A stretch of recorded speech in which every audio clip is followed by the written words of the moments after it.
complicaciones crónicas de la diabetes.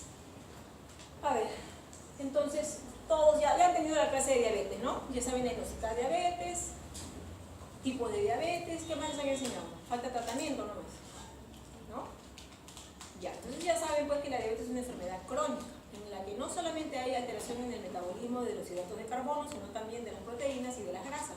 Y la característica principal es la hiperglicemia, ¿cierto? ¿Tiene cura o no tiene cura?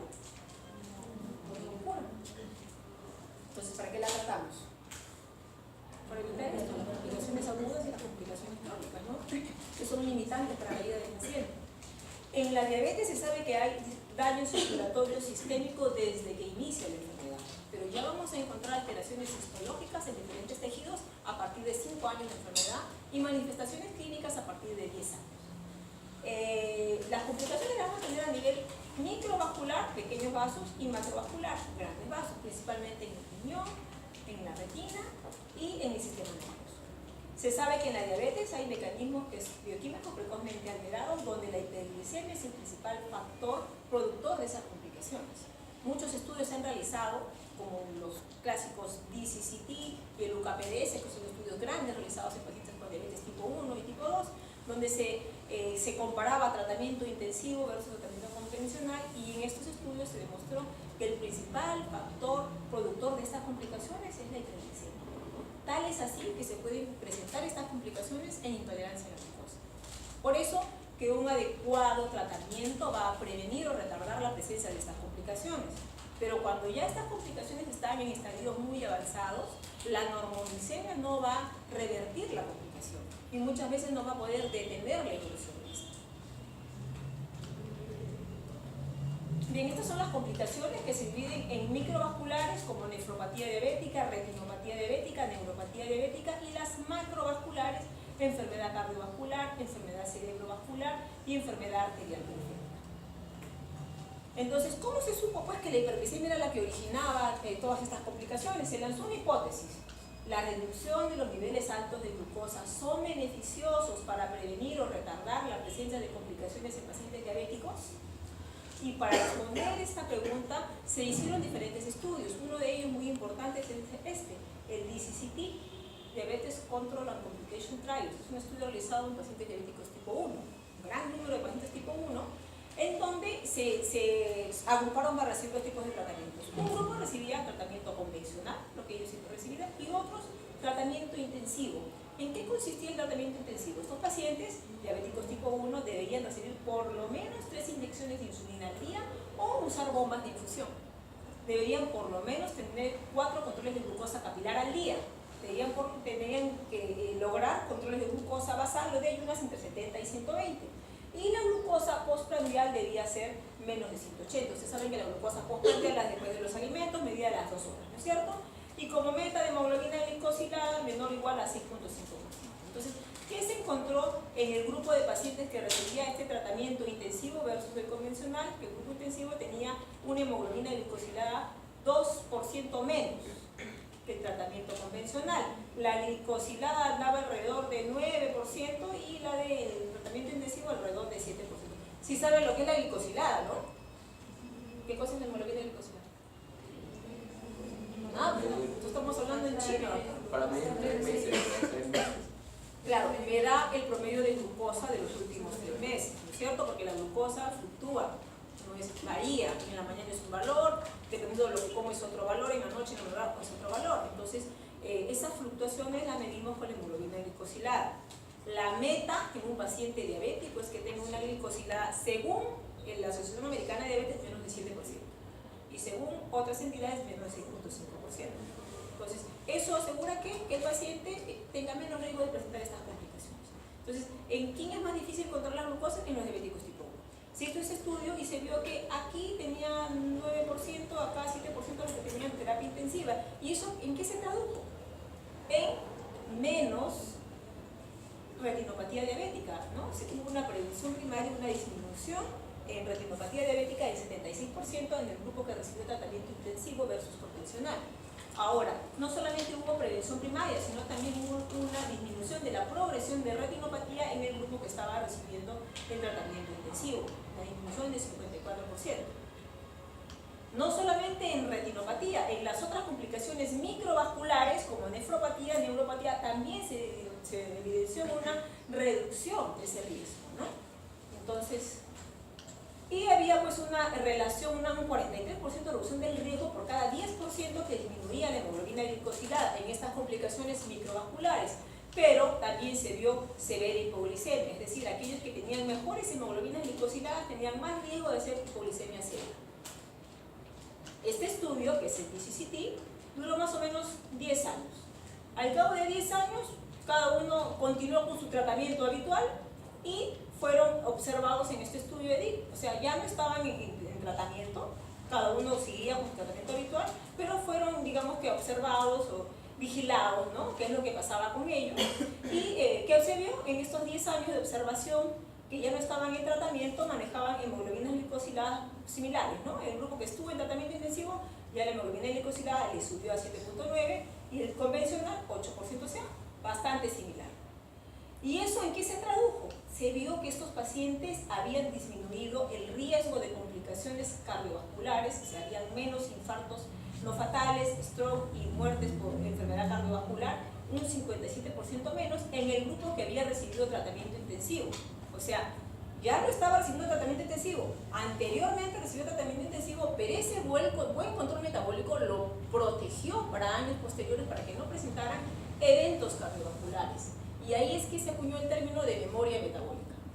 Un buen control, posteriormente se evidencia una disminución del riesgo, aunque el paciente ya no esté en tratamiento intensivo. Otros estudios realizados en pacientes diabéticos tipo 2, que fue el UCA-PDS, también encontró resultados similares, ¿no? Se vio que niveles mayores de hemoglobina glicosilada se asociaba con un aumento de complicaciones microvasculares, 37% de incremento por cada 1% que incrementaba la hemoglobina glicosilada en complicaciones microvasculares. Además, se ha observado regularmente una reducción del riesgo microvascular cuando la hemoglobina glicosilada disminuía. No solamente en el UCA-PDS, sino en el DCCT, en este otro estudio Advanced también. Disminución del riesgo de complicaciones microvasculares cuando disminuía la hemoglobina glicosilada. ¿Qué pasó con las complicaciones macrovasculares? También se observó un incremento del riesgo de complicaciones macrovasculares, grandes vasos, cuando incrementaba la hemoglobina glicosilada. 14% de incremento por cada 1% de que incrementaba la hemoglobina glicosilada. Esto en relación a infarto de miocardio, mortal y lumbar. ¿Qué pasó cuando se reducía la hemoglobina glicosilada? No se observó reducción del riesgo. O sea, en las complicaciones microvasculares aumentaba la glicosilada y aumentaba el riesgo de complicaciones. Disminuía la glicosilada, disminuía el riesgo de complicaciones. En macrovasculares aumentaba el riesgo, ¿sí? No tanto como en las microvasculares, pero cuando disminuía la glicosilada no disminuía el riesgo. Al menos no en estos estudios, DCCT o KPDS, pero en los estudios observacionales, EDIC, el que les mencioné, en el que ya el paciente no estaba en terapia, sino solamente continuaba en observación, sí se observó una disminución del riesgo de complicaciones macrovasculares. Y eso está en relación con lo que les digo, la memoria metabólica. Entonces, cambios agudos, la hiperglicemia va a producir cambios agudos repetitivos en el metabolismo celular, así como cambios a largo plazo en macromoléculas estables que van a llevar a daño en tejidos diabéticos. Además de ello, van a haber determinantes genéticos de susceptibilidad individual para presentar estos daños, así como factores aceleradores independientes como la presencia de hipertensión, dislipidemia. Todo ello lleva a daño en los tejidos diabéticos, principalmente en el glomérulo renal, en el endotelio capilar de la retina y en las células nerviosas. ¿Pero por qué en estas células? Si la hiperglicemia en la diabetes viene bañando todas las células de los diferentes tejidos, ¿por qué en estas células sí y en las demás no? Y lo que se sabe es que muchas células son capaces de disminuir el transporte de glucosa dentro de las células cuando están expuestas a hiperglicemia. Al parecer, estas células donde ocurre daño no pueden disminuir ese transporte de una manera efectiva, de tal manera que mantienen concentraciones elevadas de glucosa. Estos son los mecanismos fisiopatológicos mediante los cuales se sabe que la hiperglicemia genera estos daños, estas complicaciones. Aumento del flujo de la vía de los polioles, producción intracelular de precursores de productos finales de glicación avanzada, activación de la proteína quinasa C, aumento de la vía de la exosamina. Aumento del flujo de la vía de los polioles. En esta vía tiene un rol importante esta enzima que se llama endosa reductasa. ¿Qué hace endosa reductasa? Se encarga de reducir aldehídos tóxicos a alcoholes inactivos. Pero en presencia de hiperglicemia, en presencia de aumento de glucosa, esta endosa reductasa también va a reducir glucosa sorbitol que luego será oxidada a fructosa. Y en este mecanismo de reducir glucosa sorbitol consume este cofactor importante que es el NAD. Y este actúa como un regenerador importante del glutatión reducido, que es un antioxidante importante.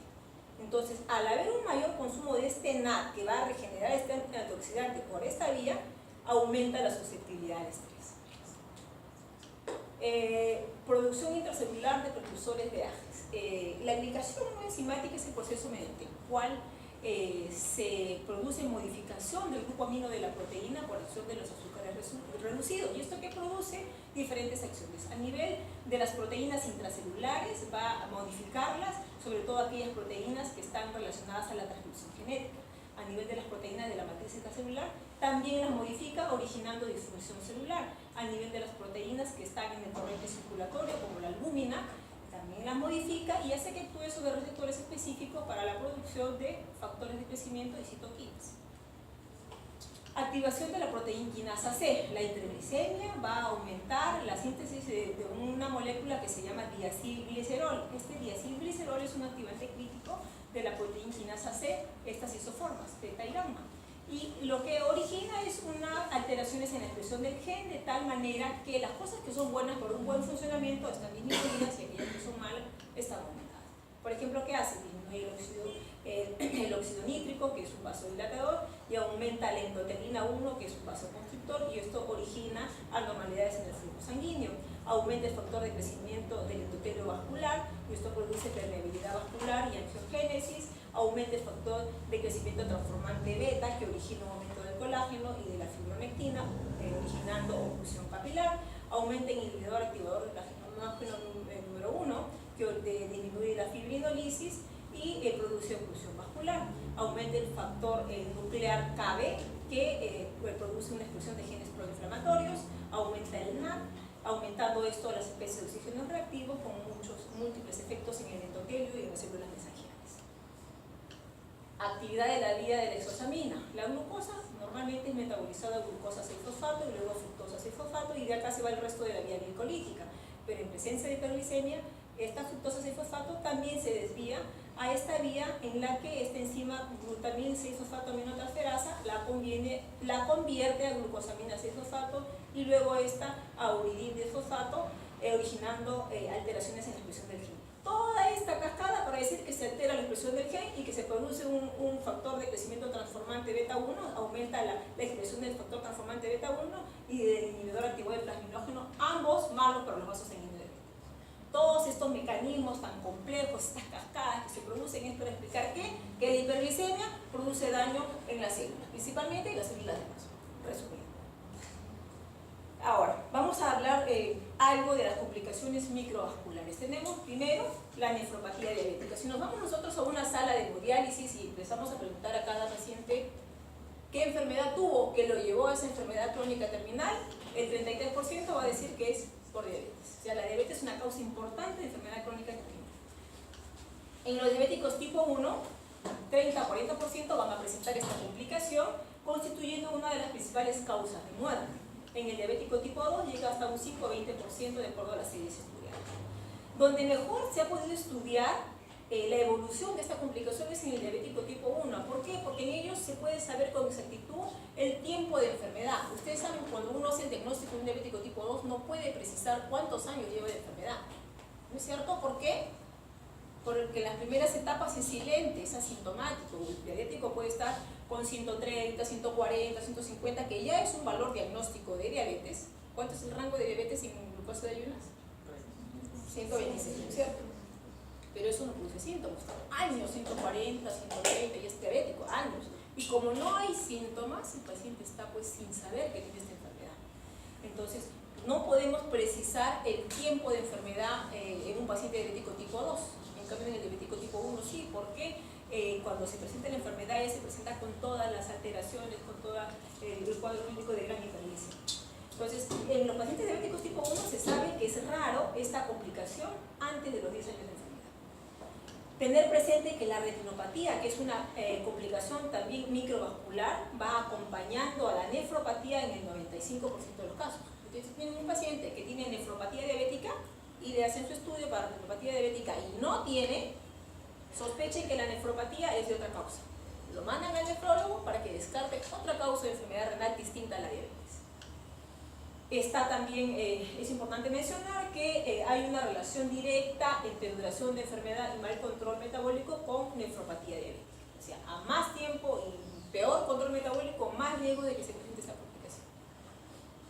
En la nefropatía diabética se incluye un amplio espectro de alteraciones funcionales y estructurales, donde el hiperfiltrado glomerular es la alteración principal, la cual es precoz, mediada por glucosa, y en donde van a haber alteraciones hemodinámicas, siendo la primera el aumento de la presión intraglomerular, que se da por una disminución de la resistencia arteriolar aferente y eferente con predominio de la primera.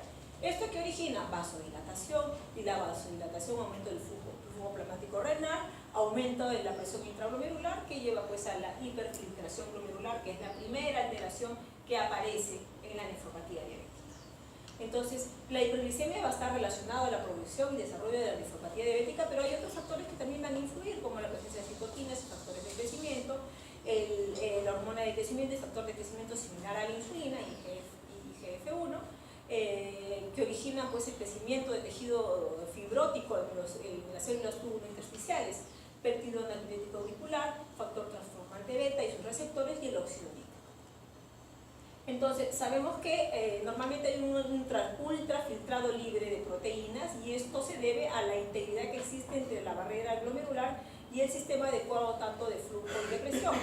Cuando hay una alteración precoz de cualquiera de estas variables, se va a producir pérdida de macromoléculas, produciéndose microalbuminuria. Entonces, al comienzo la microalbuminuria va a ser intermitente y luego persistente. La microalbuminuria intermitente está en relación a los cambios hemodinámicos. Por eso, cuando hacemos una corrección de la glucosa, se controla bien la glucosa, esta microalbuminuria desaparece. Pero ya cuando la microalbuminuria es persistente, ya se sabe que hay cambios estructurales como engrosamiento de la membrana basal, proliferación del mesangio.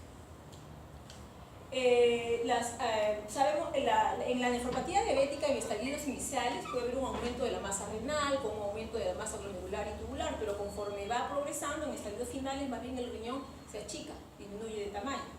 Las anormalidades estructurales que vamos a encontrar son lesiones glomerulares y lesiones tubulares. En el microscopio electrónico vamos a encontrar un engrosamiento de la membrana basal, aumento de la matriz, proliferación de las células mesangiales.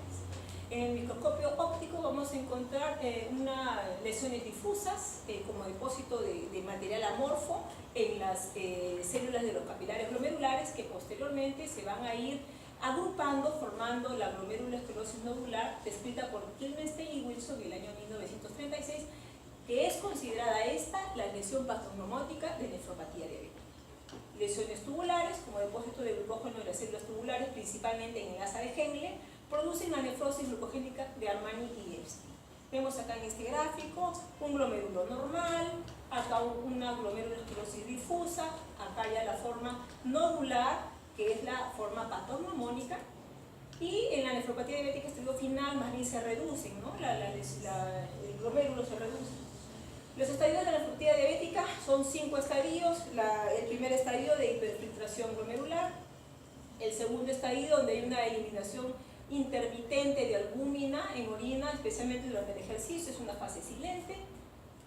El tercer estadio de microalbuminuria, el cuarto estadio macroalbuminuria, y el último es insuficiencia renal terminal. Entonces vemos la evolución clínica, característica en la etapa número 1, hiperfunción e hipertrofia renal. La hiperfunción está dada por un aumento del filtrado glomerular con un clérice de creatinina que llega a 140 mililitros por minuto. La segunda etapa también es llamada etapa silenciosa, aquí ya han transcurrido de 2 a 10 años de enfermedad, hay un aumento moderado del filtrado glomerular y con albuminuria transitoria. Ya podemos encontrar alteraciones histopatológicas como engrosamiento de la membrana basal y expansión del mesangio. En el estadio 3, han pasado por lo menos 10 años de enfermedad, aparece la microalbuminuria y se considera microalbuminuria cuando hay una pérdida de entre 20 y 200 microgramos minuto o 30 a 300 miligramos en 24 horas. Al comienzo la presión va a estar normal, pero luego se va a empezar a correlacionar con el grado de microalbuminuria, habiendo un aumento de la presión de aproximadamente 3 a 4% por año. Hasta acá es reversible la nefropatía diabética con un buen control glicémico. Hasta aquí. Y la evolución de la enfermedad va a depender pues del control metabólico que tenga el paciente. En el estadio 4 ya aparece macroalbuminuria con eliminación de proteínas mayor de 200 microgramos minuto o mayor de 300 miligramos en 24 horas. Aquí han transcurrido de 15 a 25 años de enfermedad y hay una disminución progresiva del filtrado glomerular de alrededor 10% por año. En la quinta etapa es la insuficiencia renal crónica terminal, que es irreversible, han transcurrido 25 a 30 años y por lo menos 8 años desde que apareció la proteína. Igual para graficarles los 5 estadios, ¿no? Y la alteración que encontramos. Estadio 1, hiperfiltración glomerular. Estadio 2, hay un engrosamiento de la membrana basal, expansión del mesangio. Estadio 3, microalbuminuria. El 4, macroalbuminuria. Y el 5, enfermedad renal terminal, ¿no? Y los años que más o menos toma en llegar de una hacia la otra. Estos son los estadios en base al filtrado glomerular, ¿no? De 1 al 5, 1 es una enfermedad renal o no hay enfermedad renal o leve, mayor o igual a 90 mililitros minuto de 1.3 litros cuadrados de superficie corporal, una disminución leve de filtrado glomerular entre 60 y 89, estadio 3 es esto, de 30 a 59, 4 disminución severa y 5 ya es falla renal, el paciente debe de entrar a diálisis, ¿no? Eso es en base a la filtración glomerular. Bueno, a continuación hay algunas recomendaciones y abajo va a salir una letra que puede ir desde la A hasta la E. Esto son recomendaciones en base a evidencia científica, ¿no? De mayor peso o fuerza de recomendación basado en estudios clínicos, en ensayos clínicos, y la de menor peso es la E, que la A va de la A a la E. La A es de mayor peso basado en ensayos clínicos y la E es opinión de expertos. ¿Ya? Entonces, acá, en cuanto al tamizaje, al menos debe hacerse una vez al año para evaluar cuantitativamente la albuminuria y la tasa de filtración glomerular estimada en el diabético tipo 1 luego de 5 años de haber sido diagnosticado. Y en todos los pacientes diabéticos tipo 2 al momento del diagnóstico y en todos los hipertensos. La recomendación B. Entonces hacemos un test de microalbuminuria en el momento del diagnóstico en el caso de que sea un paciente diabético tipo 2 y si este es positivo hay que repetir 2 veces más la prueba, la microalbuminuria, en un lapso de 3 a 6 meses y también descartar otras causas de esta microalbuminuria. Si de estas 3 pruebas en total 2 son positivos, se hace el diagnóstico de nefropatía diabética y se inicia el tratamiento. Si es negativo, se repite hasta el siguiente año las pruebas. Recomendaciones: optimizar el control de glucosa para reducir el riesgo o enlentecer la progresión de la enfermedad renal crónica. Recomendación A. Optimizar el control de la presión arterial, ¿no? Con una meta menor de 140-90 para reducir el riesgo o enlentecer la progresión de enfermedad renal crónica. También recomendación A. En cuanto al tratamiento, ni los IECA ni los ARA2, que son estos antihipertensivos, ¿no es cierto?, son recomendados como prevención primaria en enfermedad renal crónica, pacientes diabéticos no hipertensos o con albuminuria normal. Se sugiere IECA o ARA2 para el tratamiento del diabético que ya tiene microalbuminuria. En el que no tiene no se recomienda, en el que tiene microalbuminuria sí se recomienda, y se recomienda en aquellos que tienen macroalbuminuria. Se sugiere en microalbuminuria y se recomienda en macroalbuminuria. Cuando se utilizan IECA y ARA2 o diuréticos hay que monitorear los niveles de creatinina y potasio. Nivel de recomendación E, opinión de expertos. El monitoreo continuo del índice de albúmina-creatinina en pacientes con albuminuria es razonable para evaluar la progresión de la enfermedad renal diabética. Cuando la tasa de filtración glomerular disminuye a menos 60 mililitros minuto, debe evaluarse y manejar complicaciones potenciales de enfermedad renal crónica. Sabemos que una tasa de filtrado glomerular menor de 60 es un equivalente de riesgo de enfermedad cardiovascular. Los pacientes tienen más riesgo de presentar una enfermedad cardiovascular. Considerar de referir a nefrología cuando no está clara la etiología de la enfermedad renal, o hay dificultades en el manejo, o estamos frente a una enfermedad renal avanzada. En cuanto a la nutrición, pacientes que tienen enfermedad renal crónica que no están en diálisis, el aporte de proteínas recomendado es de 0,8 gramos por kilo peso día. Para pacientes que están en diálisis se deben considerar aportes proteicos más elevados. Retinopatía diabética es la causa más importante de ceguera en el mundo. La retinopatía diabética es la lesión más importante, pero pueden encontrarse otras lesiones asociadas también a diabetes, como cambios en la refracción, cataratas, parálisis de oculomotores, papilopatía diabética, factor de riesgo más importante para la retinopatía diabética es el tiempo de evolución, y esto siempre estudiado en pacientes diabéticos tipo 1. Entonces se ve que no hay retinopatía diabética cuando han transcurrido menos de 5 años de enfermedad, y el 90% de los pacientes diabéticos van a tener retinopatía diabética cuando ya han pasado 20 años de enfermedad. El DCCT, que les había mencionado, que es un estudio que correlaciona complicaciones crónicas con control metabólico, demostró una disminución del riesgo de retinopatía diabética del 76% y disminución de la progresión del 54% en aquellos que tenían un control glicémico estricto, un buen control glicémico. Los lípidos también están correlacionados, hay una correlación de aumento de colesterol con la presencia de exudados duros a nivel retinal. Y la hipertensión también se correlaciona con el grado de severidad. En la retinopatía diabética vamos a encontrar diferentes o diversas alteraciones metabólicas y estructurales. Las alteraciones estructurales van a estar dadas por un aumento progresivo de la membrana basal endotelial y pérdida de los pericitos. ¿Qué son los pericitos?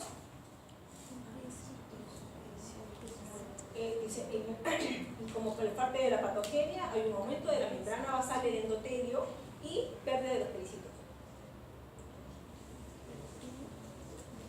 A ver. Los pericitos son células que se encuentran fuera de los vasos sanguíneos, rodeando las células endoteliales, que controlan el flujo sanguíneo, controlan la proliferación de las células endoteliales. Entonces se dice que cuando hay hiperglicemia, hay pérdida de los pericitos, pero se conserva pues el número de células endoteliales, y esto origina un aumento en la permeabilidad de estos vasos. Entonces hay esta presencia de microaneurisma está correlacionada con la pérdida de estos pericitos, ¿no? Porque origina un debilitamiento de la pared de los vasos. Entonces hay puntos de menor resistencia que son el origen para dilataciones oculares. Alteraciones fisiopatológicas básicas es la permeabilidad vascular alterada e hipoxia retinal. Normalmente los vasos sanguíneos son herméticos, ¿no? Hay una fuerte unión entre las células endoteliales que impide el paso de macromoléculas como proteínas, lípidos, pero en retinopatía diabética se sabe que esa permeabilidad está alterada, entonces hay salida de proteínas y lípidos hacia del vaso hacia el parénquima retinal.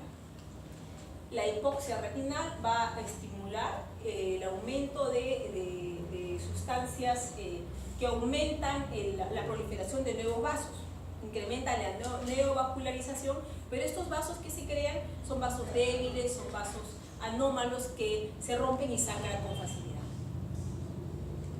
Esta es la clasificación de la retinopatía diabética. Se clasifica en retinopatía diabética no proliferativa y retinopatía diabética proliferativa. Esa de proliferativa tiene que ver con la proliferación de estos neovasos, ¿no? La no proliferativa, a su vez, en leve, moderada y severa.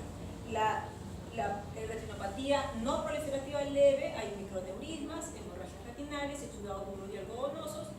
El 5% va a pasar retinopatía diabética proliferativa al cabo de un año. Se recomienda a estos pacientes con retinopatía no proliferativa leve controles cada 6 a 12 meses. En el caso de la retinopatía no proliferativa moderada, hay mayor cantidad de microneurismas en uno o más cuadrantes, más exudados algodonosos, rosarios venosos.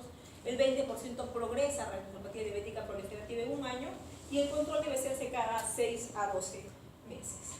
En la retinopatía diabética no proliferativa severa, hemorragia y microneurismas en los 4 cuadrantes, rosarios venosos en 2 cuadrantes, 52%, evoluciona la retinopatía diabética proliferativa en 1 año y el tratamiento es acá en la panfotocoagulación. Retinopatía diabética proliferativa, hay neovascularización por la hipoxia, ¿no? La hipoxia genera que se produzcan nuevos vasos, pero estos vasos proliferan hacia la superficie retinal e invaden el vítreo. Son como ovillos de vasos, como les digo, se rompen y se agrandan con mucha facilidad. El edema macular es otra complicación, es una micronefropatía en el área de la retina, es una forma grave que pone en peligro la visión del paciente. Vemos acá una retinopatía diabética no proliferativa. Estos se supone que son exudados algodonosos que tienen que ver con la presencia de colesterol. Acá la retinopatía diabética proliferativa como ovillos de vasos, ¿no? Que tienden a sangrar con mucha facilidad. Entonces, para hacer el diagnóstico hay que hacer un examen oftalmológico anual. En el diabético tipo 1, luego de 5 años de diagnóstico, y en el diabético tipo 2, como no sabemos el tipo de enfermedad real, desde que se diagnostica y se conoce que este paciente tiene diabetes tipo 2, debe hacerse un diagnóstico o una evaluación inicial. Recomendaciones: todas las mujeres con diabetes preexistente que estén planeando gestar deben tener una evaluación ocular completa previa y ser informadas del riesgo y o progresión de la retinopatía diabética. Se sabe que las gestantes empeoran la retinopatía durante este periodo. El examen debe realizarse en el primer trimestre con seguimiento durante toda la gestación y hasta 1 año post. Tratamiento de la retinopatía diabética, siempre el control estricto de la glucosa, control de la presión arterial, fotocoagulación en los casos de edema macular y de retinopatía diabética proliferativa, la cirugía para casos de hemorragia vítrea, desprendimiento de retina y glaucoma neovascular. Referir al oftalmólogo con experiencia en el manejo de retinopatía diabética a todo diabético que tenga edema macular, que tenga retinopatía diabética no proliferativa severa y que tenga retinopatía diabética proliferativa en cualquier condición. La fotocoagulación láser está indicada para reducir el riesgo de pérdida de visión en pacientes que tienen retinopatía diabética y de alto riesgo y en algunos casos de retinopatía diabética no proliferativa severa. La terapia con antifactor de crecimiento endotelial vascular está indicado para edema macular diabético. La presencia de retinopatía diabética no es contraindicación para el uso de aspirina como cardioprotección, ya que esta no incrementa el riesgo de hemorragia retinal. Acá vemos un cuadro pues, de retinopatía diabética proliferativa, ¿no? Zonas de sangrado, ovillos de nuevos vasos. Y este es un paciente que ha recibido tratamiento con fotocoagulación. Ven las zonas como círculos más claros acá, son como quemaduras que se hacen en la retina y esto produce cicatrización que sella los vasos y que evita que crezcan vasos anómalos en esta zona. Neuropatía diabética. Los datos de neuropatía diabética son variables. Se dice que entre un 5 al 60% de los pacientes tienen o han tenido clínica de neuropatía diabética. Ello va a variar pues, de acuerdo al método de diagnóstico. Si es un diagnóstico clínico, el porcentaje es menor. Si es un diagnóstico electrofisiológico, los porcentajes serán mayores. En la neuropatía diabética va a haber afección de las fibras mielínicas y aminílicas del sistema nervioso periférico, sensitivo, motor y el sistema nervioso autónomo.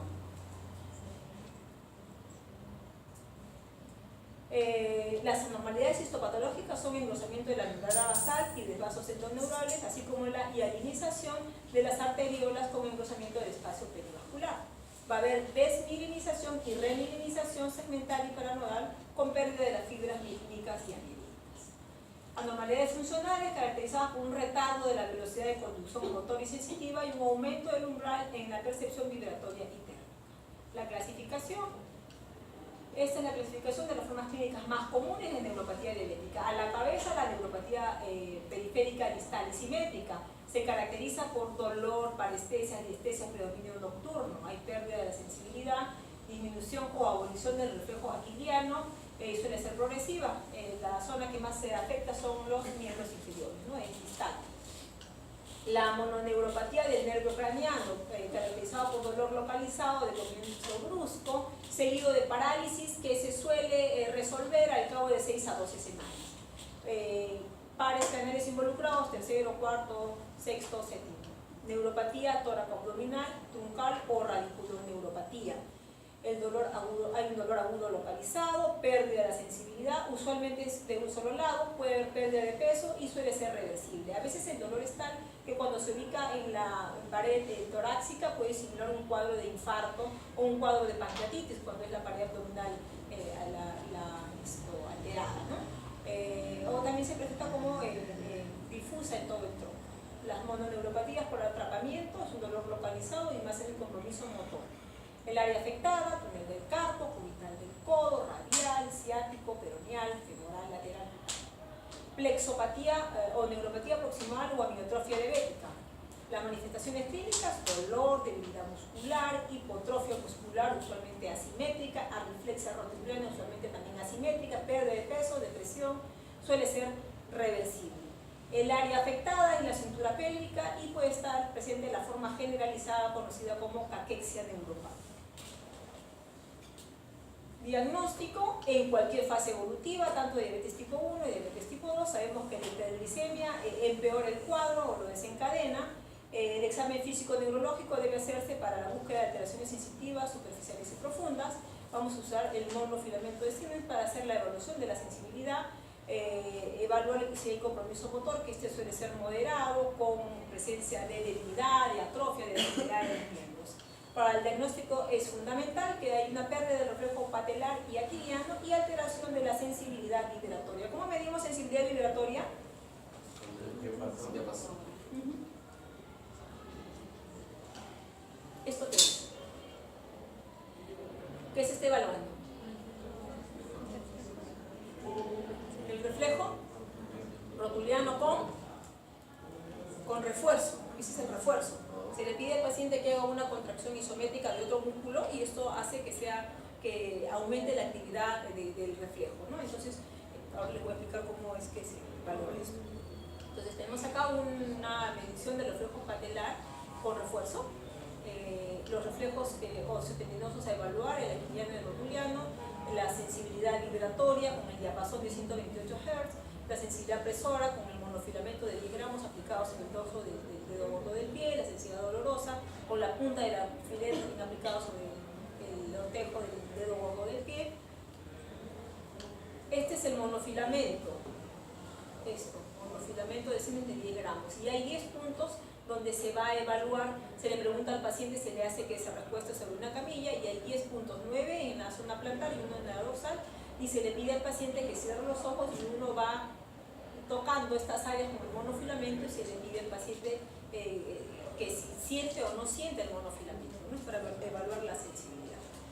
Entonces, este es un examen clínico breve para pesquisaje propuesto por el grupo Michigan y se hace la evaluación por cada pie.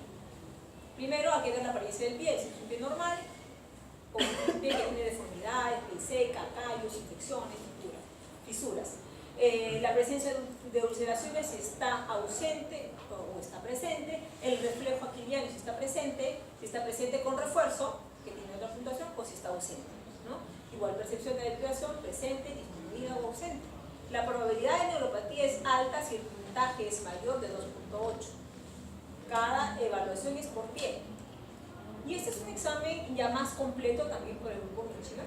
Se evalúa igual cada pie por separado. Se evalúa la alteración de la sensibilidad a través de la percepción de la vibración o del monofilamento, ¿no? De los 10 puntos, si puede percibir 8 o más, o 1 a 7, o ninguno de ellos. La percepción del alfiler también, si es doloroso o no doloroso. Evaluación de la pérdida de la fuerza muscular mediante la apertura de los ortejos en abanico, o la extensión del dedo gordo del pie, o la dorsiflexión del pie. Y reflejos, evaluación de reflejos, bicipital, cuádriceps aquiliano, ver si está presente con refuerzo o ausente. Y se considera diagnóstico de neuropatía periférica si el puntaje es 7 de 46, con una sensibilidad del 80% y especificidad de 100%.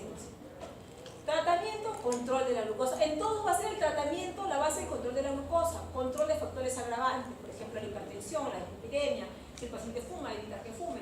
El uso de anticonvulsivantes para el manejo del dolor neuropático. Estos pacientes, los que tienen dolor, a veces uno les dice, de 0 a 10, ¿cuánto te duele?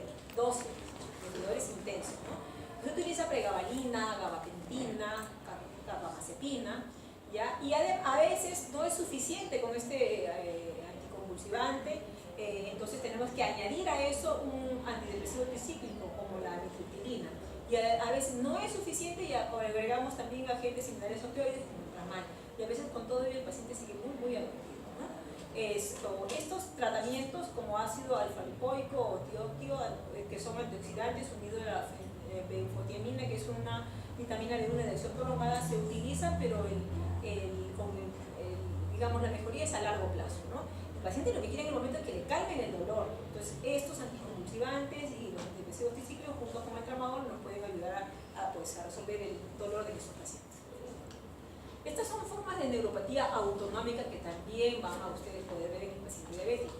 Pues, por ejemplo, tenemos acá a nivel cardiovascular la hipotensión ortostática, la taquicardia sinusal de reposo, alteraciones en el EKG, como una disminución en la variabilidad del intervalo RR o una prolongación del intervalo QT. Infarto silente también es un tipo de neuropatía autonómica cardiovascular, muerte súbita también se describe. La hipotensión ortostática hay que sospecharla en pacientes que presentan con cambios bruscos de posición, mareos o sensación de inestabilidad.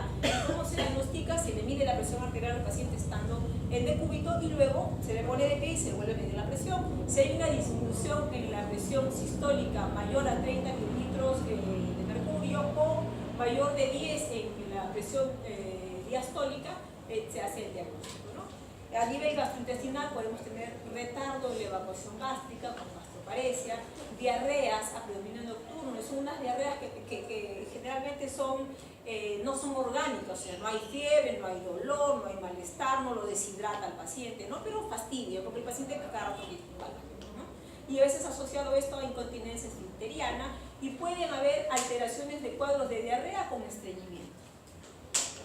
A nivel genitourinario, disfunción sexual, a veces los pacientes no te comunican mucho, sobre todo los varones no refieren mucho a eso, quizás por vergüenza, ¿no? Pero sí se describe. Eyaculación retrógrada, vejiga neurogénica con retención urinaria e incontinencia. La vejiga neurogénica es bastante frecuente y se produce por una hipotonía vesical que lleva a una disminución del reflejo de micción. La vejiga normalmente conforme se distiende con la orina, se llama orinar, ¿no? En ellos no, pierden ese reflejo de micción y lo que origina son residuos urinarios que condicionan pues, a infecciones urinarias a repetición.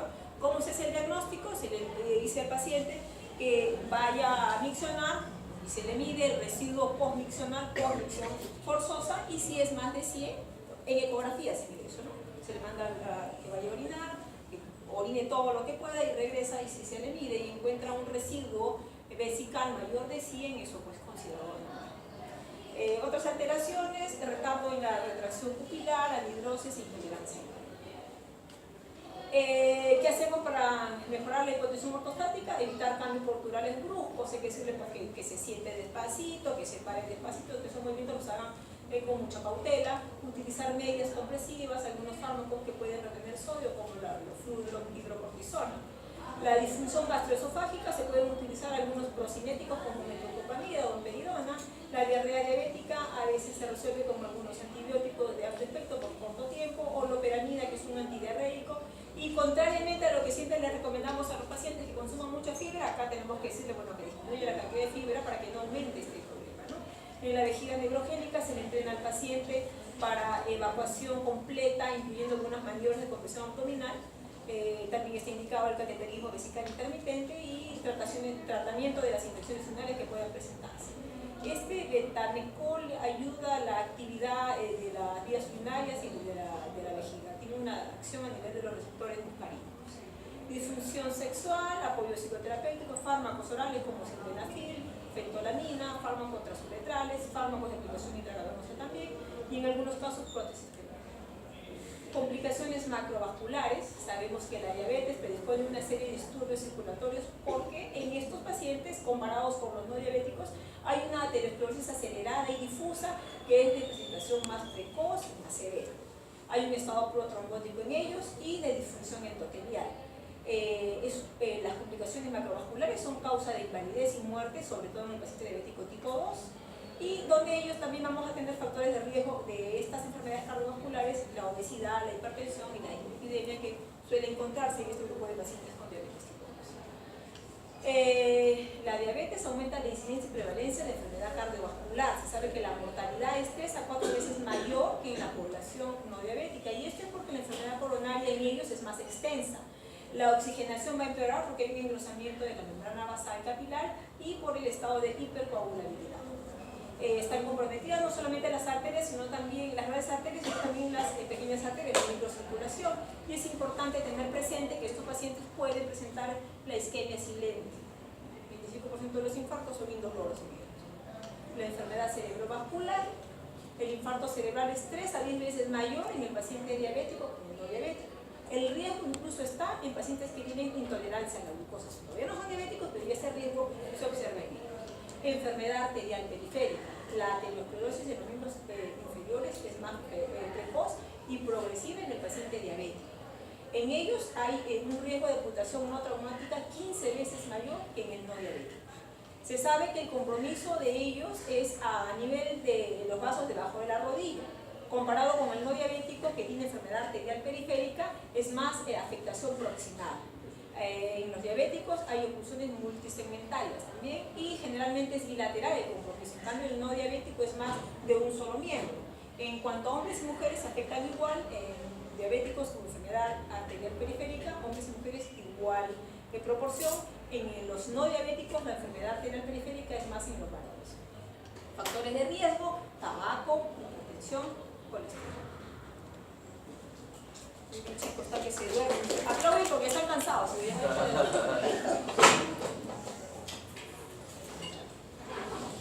¿Alguna pregunta? A ver, grábalo para que queden, porque hay unas cosas que también no siempre está igual que el ciclo anterior. Eso se ve.